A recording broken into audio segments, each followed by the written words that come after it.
श्री शिवाय नमस्तुभ्यम, हर हर महादेव। दोस्तों, जैसा कि आप सभी जानते हैं कि 31 अगस्त शनि प्रदोष का बहुत ही महत्वपूर्ण दिन है और बहुत ही बड़ा शुभ योग है। आपको क्या करना है, चलिए जान लेते हैं। दोस्तों, जैसा कि आपको पता है कि जो प्रदोष होता है महीने में 2 बार आता है, तो ऐसे साल में 24 प्रदोष आते हैं। भाद्रपद कृष्ण त्रयोदशी को इस माह का पहला प्रदोष है। तो आपको किस प्रकार से प्रदोष का व्रत रखना है, क्या समय है, चलिए जान लेते हैं। महीने की दोनों त्रयोदशी तिथि को प्रदोष व्रत रखा जाता है। इस तरह साल में 24 प्रदोष व्रत आते हैं। भाद्रपद कृष्ण त्रयोदशी को इस माह का पहला प्रदोष व्रत रखा जाता है।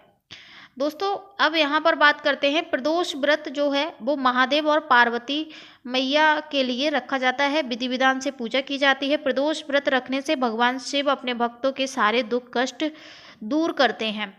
अब यहाँ पर जान लेते हैं कि शुभ मुहूर्त क्या है।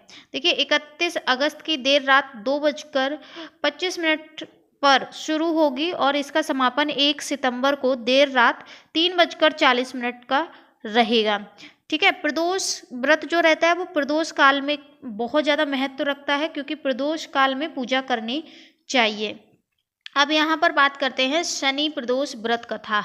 जिस किसी को प्रदोष व्रत रखना होता है वो प्रदोष की अगर व्रत कथा सुनते हैं अथवा सुनाते हैं, उसको बहुत ही ज़्यादा लाभ प्राप्त होता है। शनि प्रदोष व्रत कथा प्राचीन समय की बात है। एक नगर सेठ धन दौलत और वैभव से संपन्न था। वह अत्यंत दयालु था। उसके यहाँ से कभी कोई भी खाली हाथ नहीं लौटता था। वह सभी को जी भरकर दान दक्षिणा देता था, लेकिन दूसरों को सुखी देखने वाले सेठ और उसकी पत्नी स्वयं काफ़ी दुखी थे। दुख का कारण था कि उनके संतान का ना होना। एक दिन उन्होंने तीर्थ यात्रा पर जाने का निश्चय किया और अपने कामकाज सेवकों को सौंप चल पड़े। अभी वे नगर के बाहर ही निकले थे कि उन्हें एक विशाल वृक्ष के नीचे समाधि लगाए एक तेजस्वी साधु दिखाई पड़े। दोनों ने सोचा कि साधु महाराज से आशीर्वाद लेकर आगे की यात्रा शुरू की जाए। पति पत्नी दोनों समाधि लीन साधु के सामने हाथ जोड़कर बैठ गए और उनकी समाधि टूटने की प्रतीक्षा करने लगे। सुबह से शाम और फिर रात हो गई, लेकिन साधु की समाधि नहीं टूटी। मगर सेठ पति पत्नी धैर्य पूर्वक हाथ जोड़े बैठे रहे। अंततः अगले दिन प्रातःकाल साधु समाधि से उठे। सेठ पति पत्नी को देख वह मंद मंद मुस्काए और आशीर्वाद स्वरूप हाथ उठाकर बोले, मैं तुम्हारे ये जो अंतर्मय की कथा को भाप गया हूँ वत्स। मैं तुम्हारे धैर्य और भक्ति भाव से अत्यंत प्रसन्न हूँ। साधु ने संतान प्राप्ति के लिए उन्हें शनि प्रदोष व्रत करने की विधि समझाई। तीर्थ यात्रा के बाद दोनों घर वापस लौटे और नियम पूर्वक शनि प्रदोष व्रत करने लगे।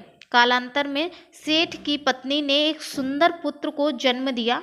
शनि प्रदोष व्रत के प्रभाव से उनके यहाँ छाया अंधकार लुप्त हो गया। दोनों आनंद पूर्वक रहने लगे। बोलो प्रदोष में शिव पार्वती मैया की जय। दोस्तों, ये शनि प्रदोष की एक कथा थी जो कि मैंने आपको बहुत ही सुंदर भाव से सुनाई है। आप महादेव की पूजा अर्चना कीजिए। प्रदोष काल में शिव और पार्वती मैया की पूजा अर्चना करने के बाद विधि विधान से आरती कीजिए। घर में दहलीज पर एक दीपक लगाइए। बेलपत्र के वृक्ष के नीचे एक दीपक लगाइए। महादेव के अगर मंदिर में जाते हैं तो वहाँ दीपक लगाइए।